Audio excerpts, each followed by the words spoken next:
I still remember the moment I decided to volunteer at a wildlife sanctuary. It wasn't planned, it started with a photo.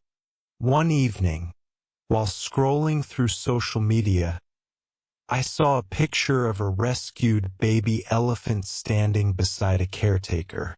Its eyes were full of both fear and hope. Something in that image reached into my heart. That night, I searched for wildlife sanctuaries near my city and sent a volunteer application without overthinking. 2 weeks later, I got an email. Welcome to the Green Haven Wildlife Sanctuary. Your journey begins next Saturday. On my first day, the morning air smelled of earth and fresh leaves. The sanctuary was located deep in the countryside, far from the noise of traffic and phones. Birds sang like an orchestra, and the rising sun painted the trees gold. When I arrived, the head caretaker, a kind woman named Mira, greeted me with a warm smile. "Here," she said, handing me a pair of gloves. "You'll need these." My first task was to help prepare food for the animals. Fruits for monkeys, grains for birds, and fresh greens for the elephants. The kitchen smelled like nature's buffet. Each animal had its own diet plan, written neatly on boards. As we chopped bananas and carried baskets, Mira told me stories of the rescued animals. How many came from illegal trade, circuses, or injuries caused by humans? By mid-morning, I was sweating, but I didn't mind. When I saw a family of rescued macaques happily eating, I felt something shift inside me. These weren't just animals, they were survivors. Every bite they took was a second chance at life. And for the first time, I felt like I was part of something that truly mattered. After lunch, Mira took me to the elephant enclosure, a vast open field surrounded by tall trees. The sanctuary's oldest resident, Ronnie, a gentle female elephant, walked slowly toward us. Her massive feet barely made a sound on the ground. "She spent 30 years in a circus," Mira said softly. "She's still learning how to trust people again." I reached out my hand cautiously. Ronnie sniffed my palm with her trunk, then brushed it gently, like a quiet hello. Her eyes held a wisdom words couldn't express. In that moment, I understood what kindness really meant. It wasn't loud or heroic. It was gentle, patient, and consistent. Throughout the afternoon, I helped clean enclosures, refill water tubs, and observe feeding routines. It was exhausting yet deeply satisfying. Every sound, the splash of water, the call of parrots, the crunch of leaves, made me feel alive. The caretakers worked with quiet dedication, treating every creature with respect.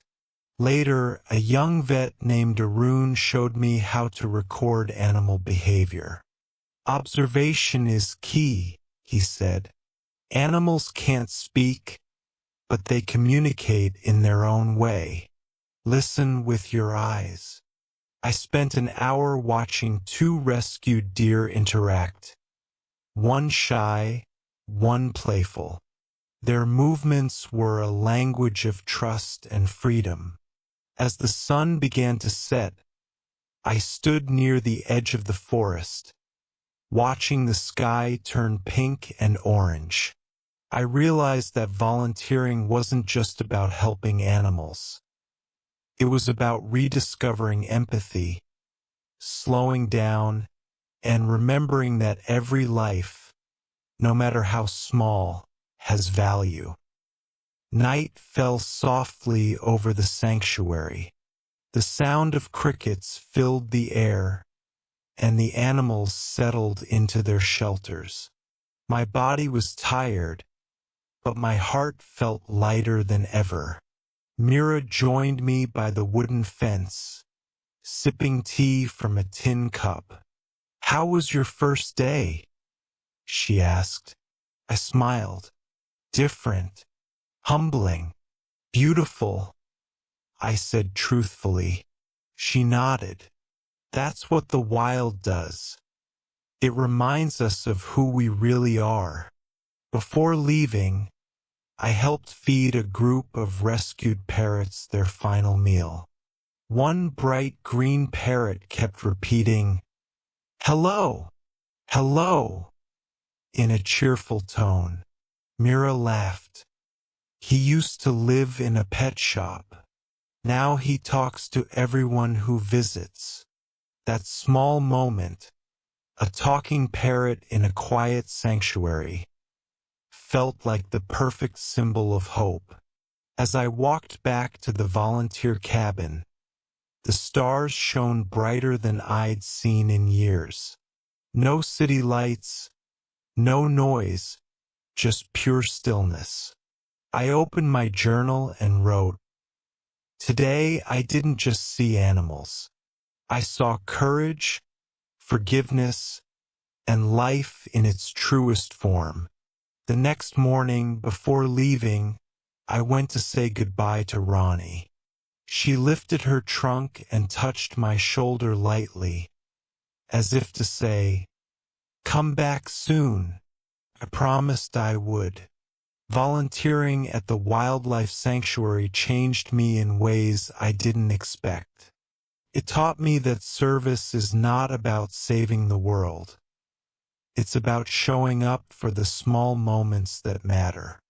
Every creature I met carried a story of resilience, and in helping them I found my own sense of peace. Even now, when life gets noisy and fast, I close my eyes and remember that day. The birds singing, the smell of grass, the quiet power of nature. And somewhere out there, I like to believe Ronnie still remembers me too.